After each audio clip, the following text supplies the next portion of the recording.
রুগী গিয়ে কয়, ডাক্তার বাবু আমার ঘন ঘন আম পড়তিছে। ডাক্তার কয়, বাড়ি যাও, দুধ দিয়ে গোলায় খাইয়ে ফেলাও। একজন জম্বের কিপটিয়া গামছা হারাই গেছে। বাংলাদেশি গামছা কিনছিল 120 টাকা দিয়ে। এখন দেখছে এখন গামছা হারাই গেছে, গামছার টাকা তুলতে হবে। দাড়ি কাটতে গেলি 20 টাকা নেয়। 6 বার যদি আমি দাড়ি না কাটি তাহলে 6 20 120 টাকা বাঁচিয়ে গেল। ওই দিয়ে গামছা কিনে নিবানি।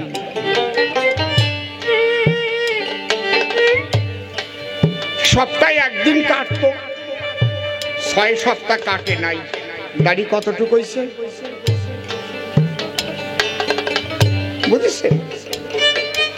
আজকে ভাবলো যাক টাকা তো উঠে গেছে, মনে মনে দাড়ি কাটিছে আর 20 টাকা জমা থইছে। এই যে আমি সপ্তাহে কাটি আসলাম, কাটে নাই আসলে, 20 টাকা থুই গেলাম। বুঝেছো? এই করে 120 টাকা জমাইয়ে গামছা খান কিনে নিয়ে স্নান করতে গেছে। আর ওর পাশেই এক সাধু এত বড় দাড়ি নিয়ে সে স্নান করতে যাইছে। এখন ও যাই কানের দ্বারে করছে, তোমার কি কম্বল হারাই গেছিল নাকি? কেন? কয় আমার তো গামছা হারাই গেছিল বলে মোটামুটি এত টুকির মধ্যে টাকা উঠে গেছে। তোমার যে মেলা বড়, তাহলে কম্বলের তো দাম বেশি।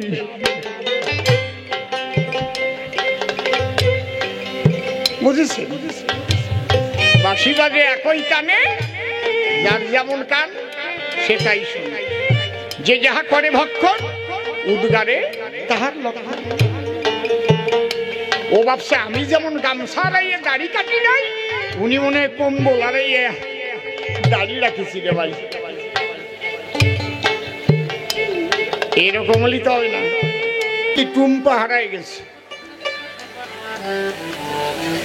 বিদেশের থেকে টাকা পাঠাতো, টুম্পা নাকি প্রেম করে কার সঙ্গে চলে গেছে। টুম্পা বলে পাগল হয়েছে, সেই পাগল মতুয়া পাগলের গাড়ি চাপাইছে। এক ডাক্তারের কাছে এক রুগী গেছে, রুগী গিয়ে কয়, ডাক্তার বাবু আমার ঘন ঘন আম পড়তিছে। ডাক্তার কয়, বাড়ি যাও, দুধ দিয়ে গোলায় খাইয়ে ফেলাও। কয়, ডাক্তার আমার সেই আম নাকি? এ তো আমাশার আম। কয়, আমি তো ভাবছিলাম ফজলি আম। প্রেমানন্দ তোমারে করি মানা। এই ধারে তো একটা সাউন্ড আসছে কেন? বাড়ি খাচ্ছে। তোমারে করি মানা, আমাশার আম আর ফজলি আম এক করে না। মতুয়ারা হচ্ছে ভাবের পাগল। শুধু মতুয়া না, আদি পাগল ছিল শিব ঠাকুর, এই জন্য তারে বলে পাগলা বলা।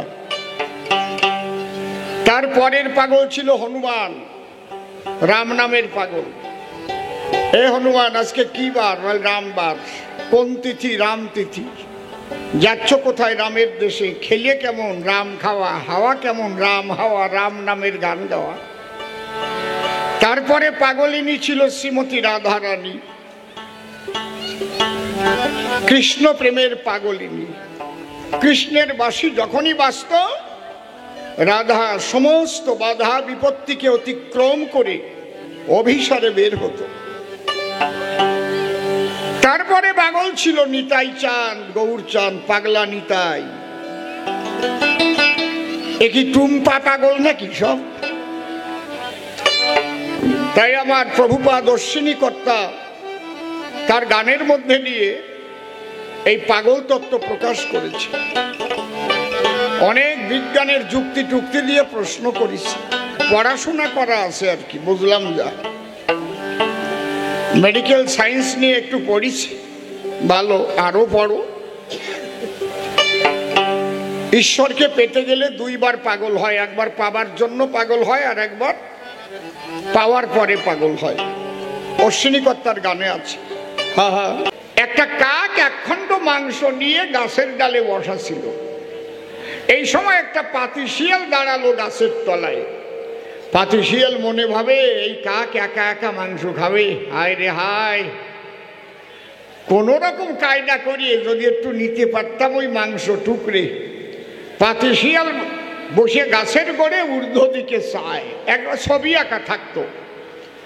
এখন ঊর্ধ্ব দিকে তাকাইয়ে পাতিশিয়াল যাচ্ছে কইয়ে, বা বাবা কি সুন্দর একটা পাখি রে, অপূর্ব তার যুগল আখি রে, এমন পাখি আমি কখনো করিনি দর্শন, এত সুন্দর চেহারা যার, জানি না কত মিষ্টি তার কণ্ঠস্বর, যদি একটু গান গেয়ে শোনাতো এখন, এই পাখি গাহিলে গান হরে নিত মনপ্রাণ, ও লতাজি মান্নাজি হার মেনে যত সুনিশ্চয়।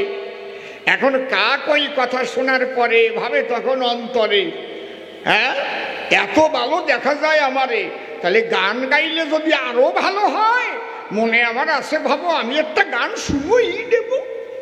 দেখবেন যে যত একেবারে আল ক্যাত্রার মতো কালা কুচকুচিয়ে চেহারা, কড়াইয়ের পাছার মতো, দেখবেন সাজিয়ে গুজিয়ে হাঁকিয়ে যাচ্ছে, হ্যাঁ ভ্যানিটি ব্যাগ নিয়ে, যদি আপনি একটু কন তোমার তো বাড়ি সুন্দরী দেখা যাচ্ছে, আরো 3টে মোচড় দিয়ে আসবে দেখবেন, তাহলে আর একটু সুন্দরী যাতে দেখা যায়। পুরুষের বেলায়ও তাই, খালি মায়েদের বেলায় না। হ্যাঁ একবার যদি কেউ সুন্দর বলে, তারপরে দেখবেন আর একটু কায়দা করিয়ে চলে। মানে কাক চিন্তা করে দিলে, আমি যখন এত ভালো পাখি, আজকে ও ডাকি ডাকি বলে, তাহলে আমি কি গান গাইতে পারি না নাকি, একটা গান গাইয়েই দেখি। অমনি গান গাওয়া আরম্ভ করেছে। কাক গান গালি কি হয়, কাকের গান কি, কা কা, যেই গান গাইছে কা কা, ঠোঁট হয়ে গেছে ফাঁকা, পড়ে গেছে মাংসের চাকা, শিয়ালের বুদ্ধি পাকা, মাংস নিয়ে চলে গেছে। কবি কি লিখে দিল, দুষ্ট লোকের মিষ্টি কথায় কখনো ভুলিও না। এইটুক হচ্ছে সারমর্ম, এইটুক হচ্ছে সূক্ষ্ম। বুঝতে পারলাম কি? আর একটু কই, এক বনের মধ্যে এক সিংহ বাস করে, সিংহটা একটু ঘুমাইয়ে পড়ে। এই টাইমে একটা ইন্দুর, ছোট ইন্দুর, বেশি বড় না, ও গর্ত খুঁজতে খুঁজতে সিংহের লোমের মধ্যে ঢুকে গেছে।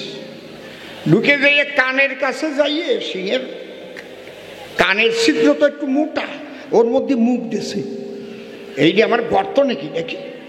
সিংহের ওই কুরকুরি পাইয়ে ঘুম ভাঙিয়ে গেছে। কানের মধ্যে একটা পিঁপড়ে ঢুকলে কি অবস্থা হয়?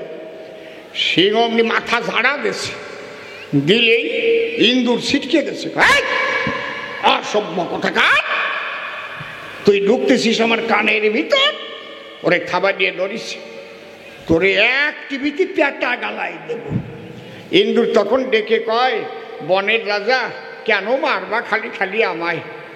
তুমি টিপি দিলে পরে সঙ্গে সঙ্গে যাব মরে, আমি ক্ষমা চাই তোমার পায়।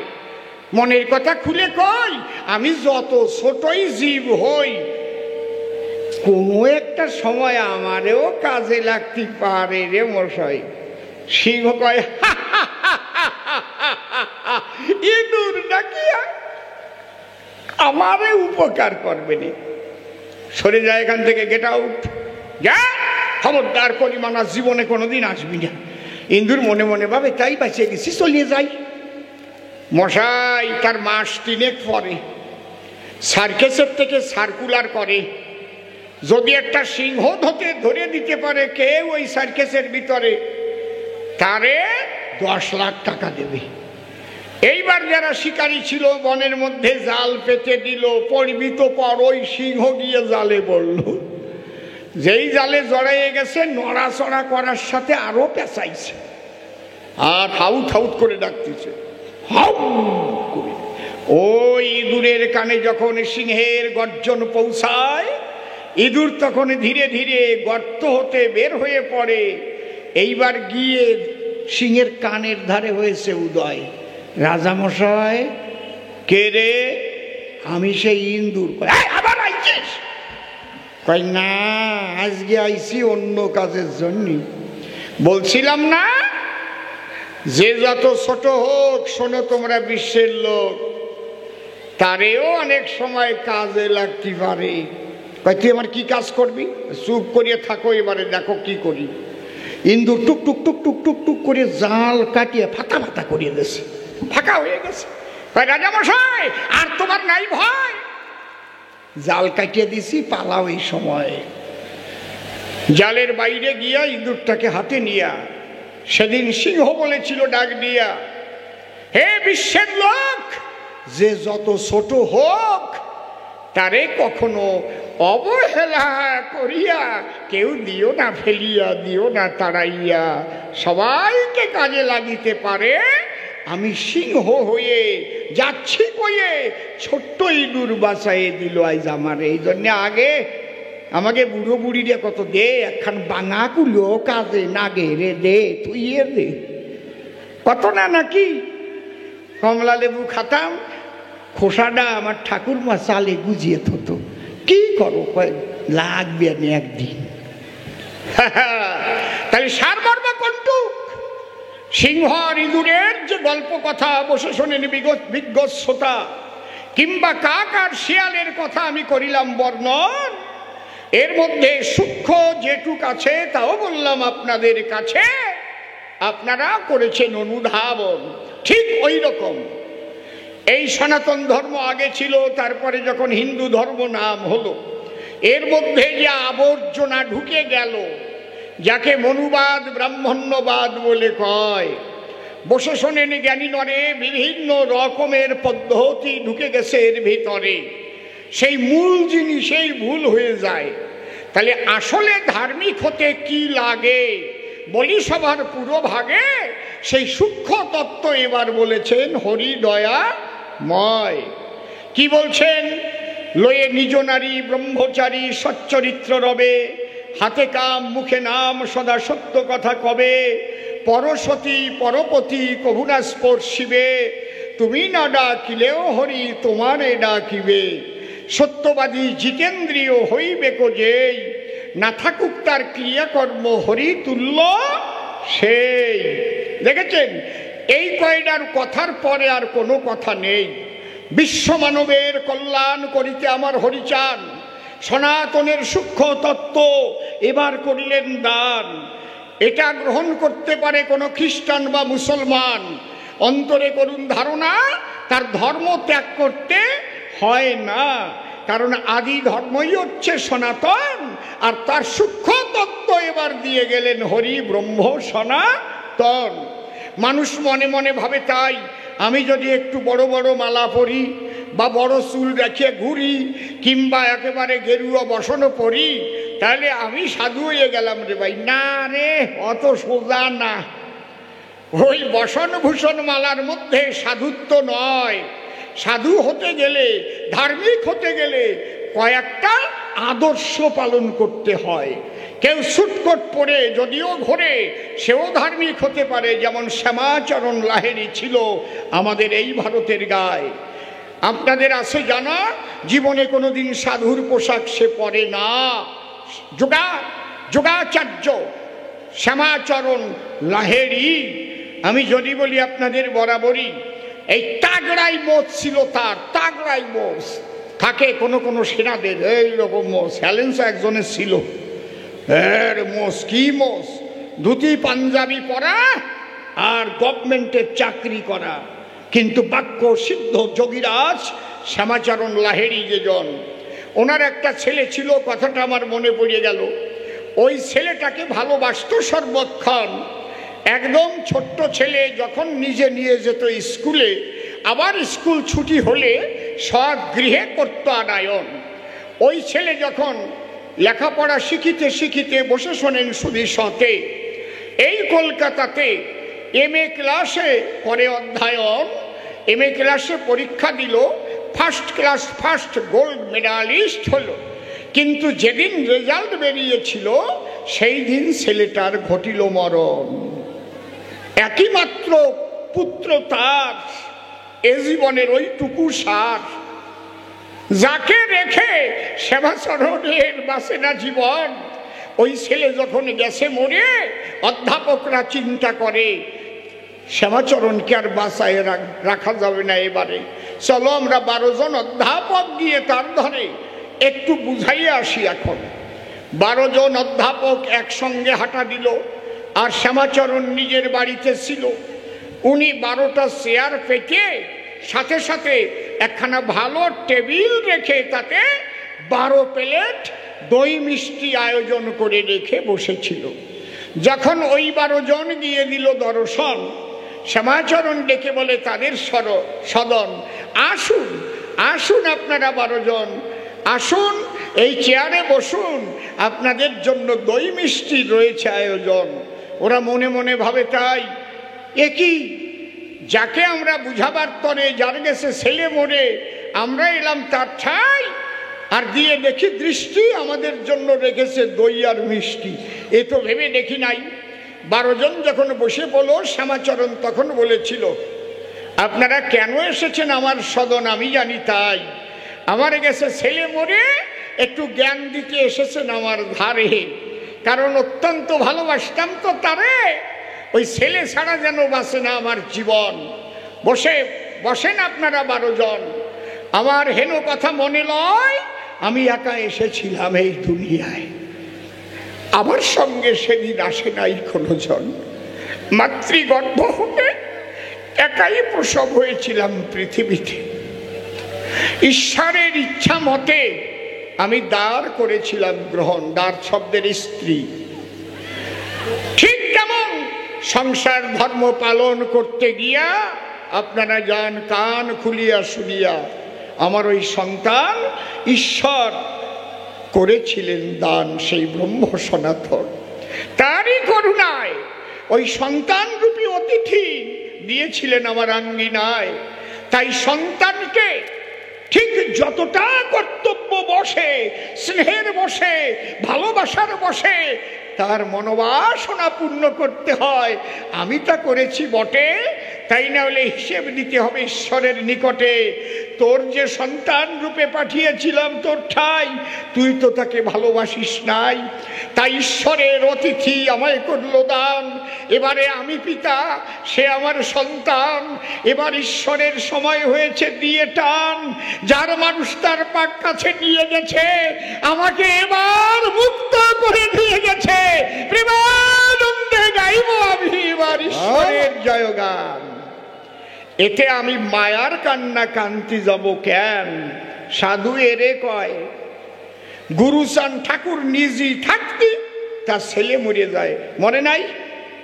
কথা করছেন না কেন? মরে নাই? কেন মরেছিল? বাবা অশ্বিনীকে অপমান করেছিল, কষ্ট দিয়েছিল, সেই শশীভূষণ ঠাকুর যারে কয়। বসে শোনেন নারী নরে, আমি যাব না সেই আলোচনার ভিতরে। যে আলোচনা করলে পরে একটু কালি লাগে ঠাকুর বংশের গায়ে, মনে করি ভাবো না, সে কথা আমি কব না।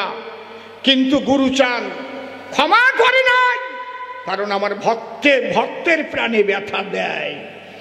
তাহলে গুরুচান ঠাকুর যিনি মনে মনে ভাবতে পারতেন, তিনি শশীভূষণকে আমি লেখাপড়া শিখাইয়ে ছাব্রেস্টার তৈরি করে দিছি।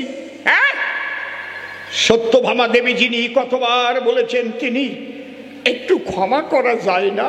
আমি ক্ষমা চাই তব কাছাকাছি। বলে না রে, সব কিছুর ক্ষমা হয়, কিন্তু আমার ভক্ত প্রাণে ব্যথা দিলে তার ক্ষমা নাই এই দুনিয়ায়। জানো না, আমার হতে নাম বড়, নাম হতে আমার ভক্ত বড়। আমার অশ্বিনীর প্রাণে যে ব্যথা দেয়, তার জীবিত মুখ আমি আর দেখবো না জীবদ্দশায়। দেখে নাই আর মুখ দেখে নাই, মরা মুখ দেখবো। কেমন ঠে? সাধুও অত সহজ না রে বাবা। ওই কয়টা কথা পালন করবা। তুমি হিন্দু হও, মুসলমান হও, খ্রিস্টান হও, এই কথা কয়টা পালন করে যাও, মানুষ আলাদা হয়ে যাবা। লয়ে নিজ নারী ব্রহ্মচারী সচ্চরিত্র রবে, হাতে কাম মুখে নাম সদা সত্য কথা কবে। পরসতী পরপতি কমুনা স্পর্শিবে, তুমি না ডাকিলেও হরি তোমারে ডাকিবে। সত্যবাদী জিতেন্দ্রীয় হইবে যেই, না থাকুক তার ক্রিয়াকর্ম হরিতুল্য সেই। ও বাবা, সাঁচ বরাবর তপনেহি, ঝুট বরাবর পাপ, जिसको दिल में सांस है उसको दिल में आप। যতই হরি কথা কৃষ্ণ কথা আল্লাহ গড বলো তোমরা সর্বজন, বসে শোনেন বিজ্ঞ শ্রোতা, মুখ দিয়ে যদি কেউ বলে মিথ্যা কথা তার নামে কাজ হবে না কখন। সত্য রূপম পরম ব্রহ্ম সত্য হি পরমন্তপ সত্য মূলা ক্রিয়া সর্বা সত্যাৎ পরতর নহি। এর সঙ্গে আরেকটু কহি লয়ে নিজ নারী ব্রহ্মচারী, অর্থাৎ আমরা যারা সংসারী সৃষ্টিকে রক্ষা করি পিতৃধন রক্ষা করবেন সর্বজন। পিতৃধন যদি ব্যভিচারে যায় তার কোনোদিন উন্নতি হবে না কোনো সাধনায়, দিনে দিনে সোনার দেহ হয়ে যাবে ক্ষয়। হয়তো সাধুসঙ্গ করলে পরে গেলে কোনো কৃষ্ণ নামের আসরে কিংবা হরি নামে মাতাম দিলে পরে সেখানে একটু তরঙ্গ হয়, সেই তরঙ্গ মতে দু চার ফোঁটা জল ঝরবে আখি পাতে, কিন্তু যখন ফিরে আসবে আপন গৃহেতে দেখবেন যে ফাজিল মানুষ সেই ফাজিল হয়ে যায়। এই জন্যে তাহলে শ্রী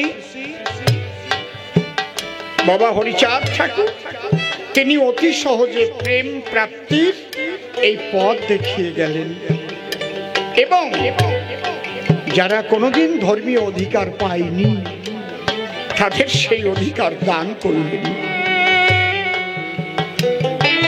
বাবা গুরুচাঁদ ঠাকুরের প্রশ্ন করেছে,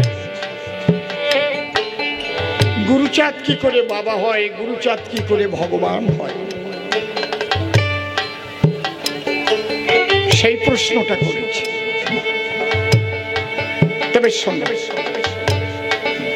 সনাতনী শাস্ত্রে লেখা আছে পঞ্চপিতা সপ্ত মাতার কথা, এইটাকে বোঝো। তারপরে বলছি গুরুচাঁদ কোন পিতা।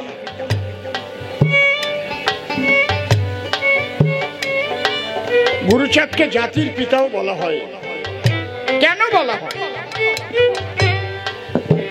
আগে পঞ্চপিতা কে কে? যিনি আমায় জন্ম দিলেন তিনি আমার পিতা, এটা তো সবাই জানেন যারা বিজ্ঞ শ্রোতা। যার ঔরসে মাতৃ গর্ভাবাসে গো আমি করেছি জন্ম গ্রহণ, তারাই তো মাতা পিতা আমার দুজন। এ হচ্ছে প্রথম পিতা, স্বর্গপিতা ধর্মপিতা হি পরমন্তপ পিতরি পৃথিমাপন্নে প্রিয়ন্তে স্বর্গদেবতা জননী জন্মভূমিশ্চ স্বর্গাদপি গরীয়স। তাহলে জন্মদাতা এক পিতা, দ্বিতীয় পিতাকে শিক্ষাদাতা। শুধু জন্ম নিলেই হয় না,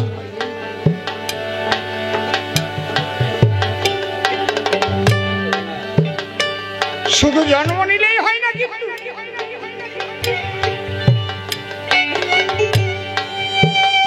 শিক্ষা দুই প্রকারের আছে, একটা জাগতিক শিক্ষা আর একটা আধ্যাত্মিক শিক্ষা। এই জন্য আধ্যাত্মিক শিক্ষায় যিনি শিক্ষিত করেন তাকে আধ্যাত্মিক গুরু বলে এবং বাবাও বলে। বলে তো নাকি? বলে কি? গুরুকে বাবা বলেন না আপনারা? বলেন তো?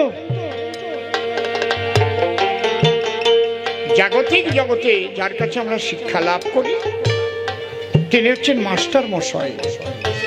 আমাদের সনাতনী শাস্ত্রে লেখা আছে মাস্টার মশাইকেও পিতার সমতুল্য সম্মান দিতে হয়।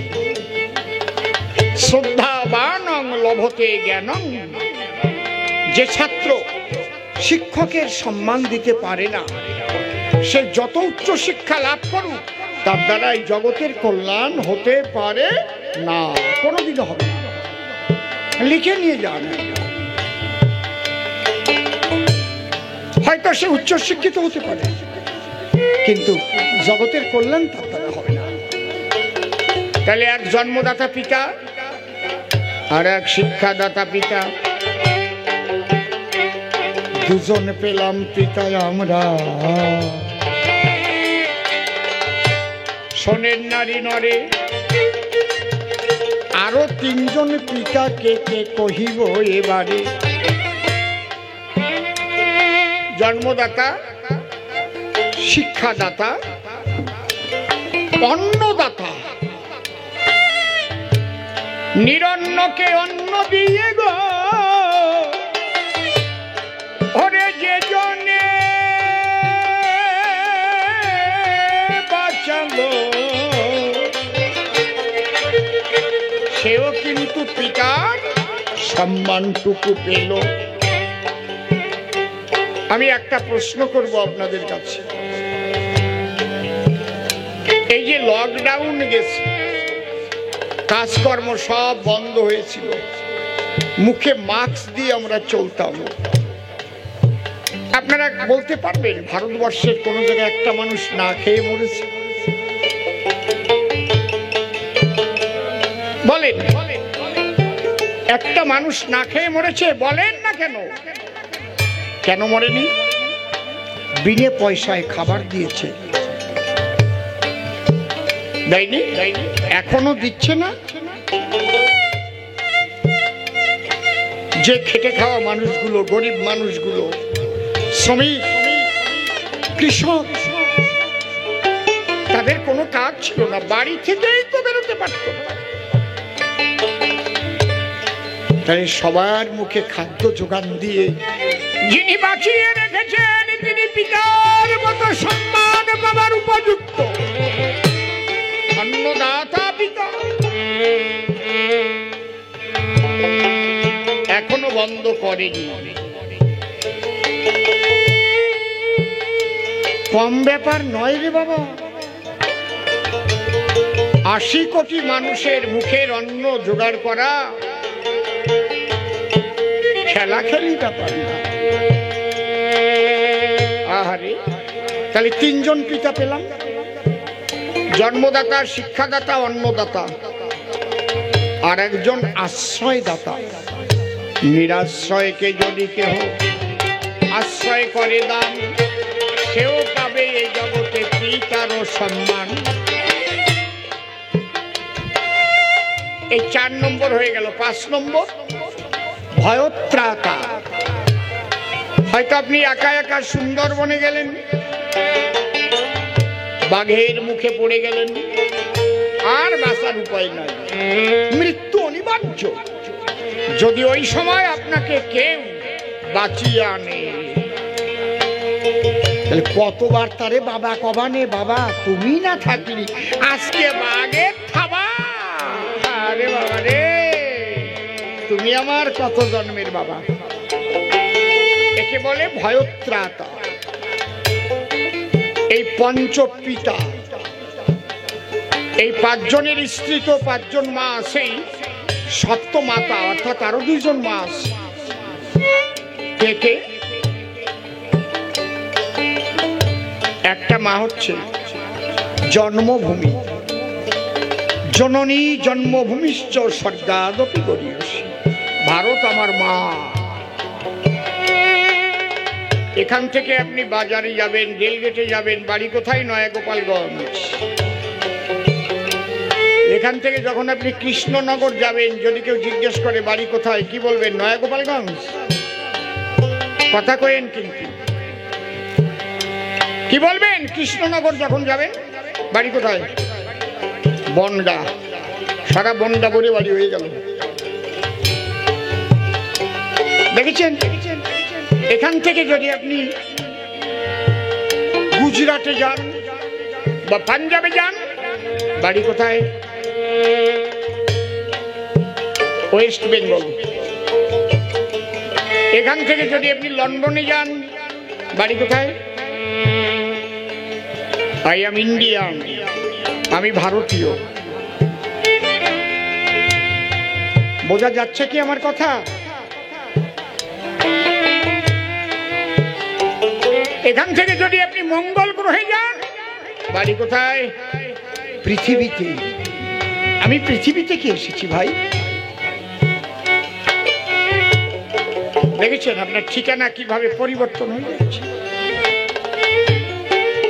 তাহলে এই ভারত আপনার জন্মভূমি, আপনি ভারতীয়, এই জন্যে জন্মভূমির জয় দিতে হয়। এই জন্যই বলে, বলো ভারত মাতা কি জয়, ভারত মাতা কি জয়। মা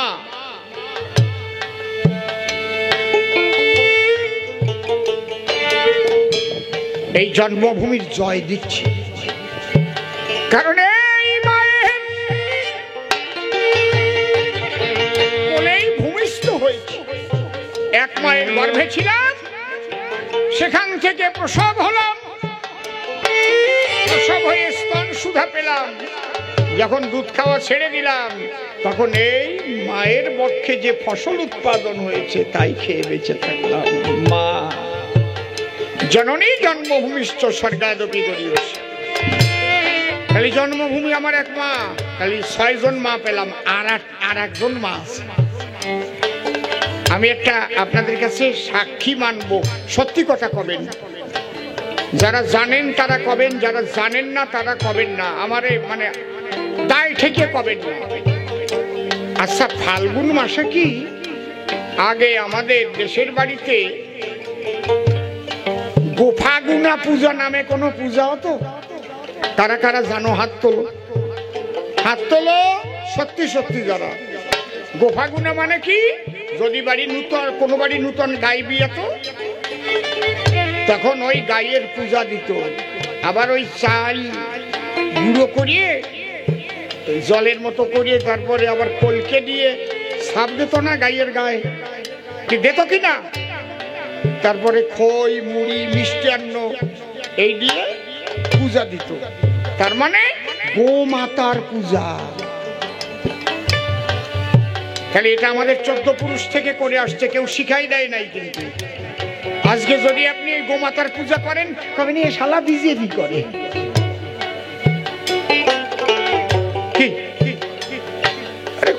কবেকার বিজেপি? কে? আমার 14 পুরুষ ধরে বাবার বাবার বাবার বাবার তার বাবা তার বাবা তার বাবা করে আসছে।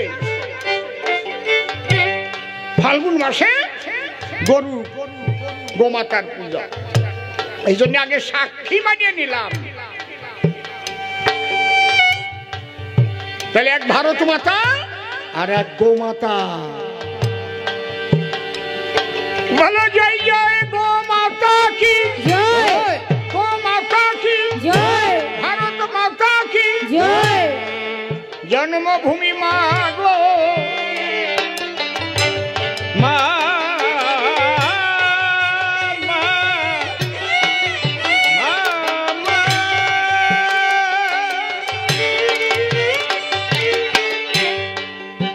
তাহলে আমরা পঞ্চপিতা সপ্তমাতা। ওমা আর একটু বসো মা, চলে যেও না, আমারও যেতে হবে অনেক দূর। আজকে গান গাওয়ার কোনো মতে উপায় ছিল না। মালদায় কালকে গান, আজকে চলে যাওয়ার কথা।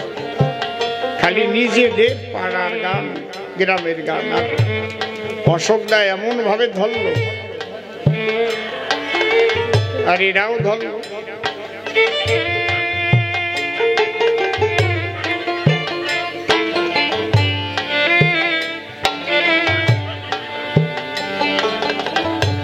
তাহলে আমরা এর মধ্যে একজন বাবা পেলাম, কারে? শিক্ষা যিনি দান করেন। কিন্তু সমাজের 85% মানুষের শিক্ষার অধিকারী ছিল না।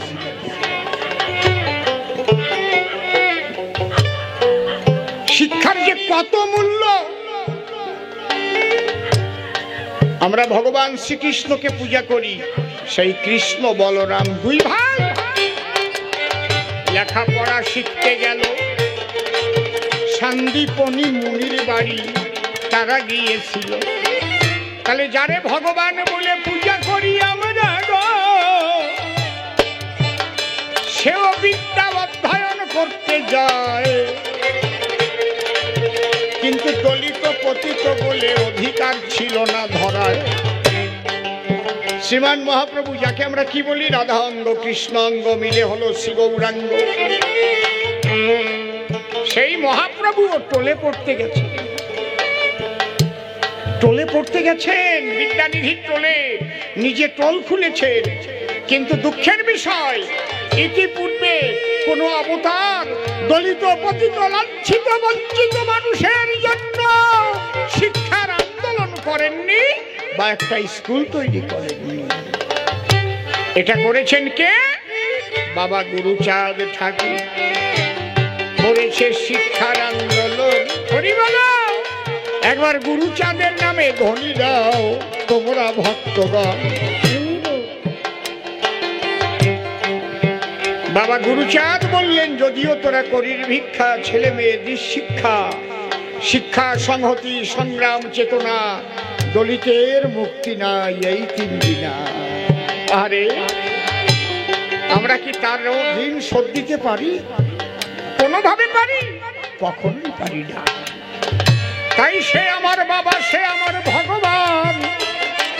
বাবা গুরুচাঁদ ঠাকুর হইল হরিচাঁদ গুরুচাঁদ প্রেমানন্দে হরি হরি বল হরি বল। তাহলে যে কয়খানা প্রশ্ন ছিল জবাব করলাম দান। আপনারা শুনলেন যত ভক্ত প্রাণ। ভেবেছিলাম 11টায় গান করে দেব শেষ, কিন্তু মাঠের মধ্যে ভক্তদের মধুর পরিবেশ, তাই 11:15 প্রায় হরিতে দেখি বাজে। আমি আবার প্রণাম জানাই দাঁড়াইয়ে সভা মাঝে। এইবার প্রেমানন্দকে ডাক দিয়ে আনিব, সে আর আমি দুইজন একটু মুখোমুখি হব। শোনো শোনো প্রেমানন্দ, শোনো দিয়ে মন, তুমি আমি হবে এবার জোটকে মিলন। হা হা হা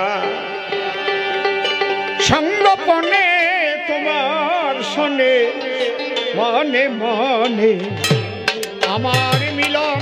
সঙ্গপনে তোমার শোনে মনে মনে আমার মিলন। তুমি এসো এসো প্রেমানন্দ, ওরে ভুলে দিয়ে মনের দ্বন্দ্ব করো শ্রীহরির সনে প্রেম সম্বন্ধ। লাভ হইবে সেই প্রেমধন। হরি প্রেম জাগবে কেমন করে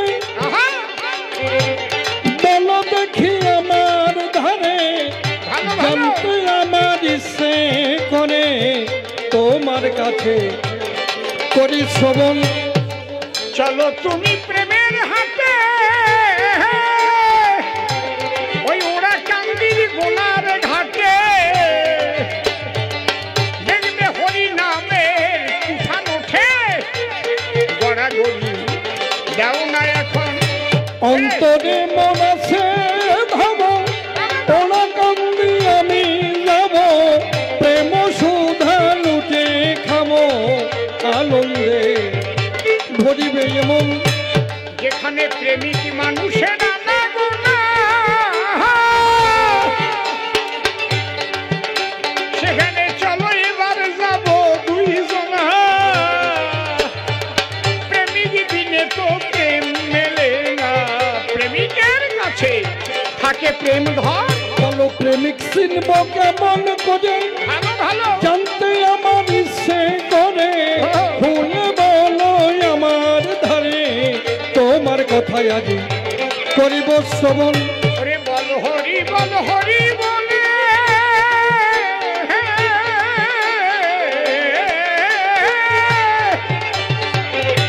যেজন ভাসে চোখের জলে। তুমি ধরো দিয়ে তার চরণ তলে, মিলতে পারে শুদ্ধ প্রেম ভাব। আজি মুখে বলে হরি হরি, ধুলাই দেব গোড়া গড়ি। উড়াইয়ে নেব পরের করি, এই আনন্দ হইবে এখন। যাকে প্রেমানন্দ পথে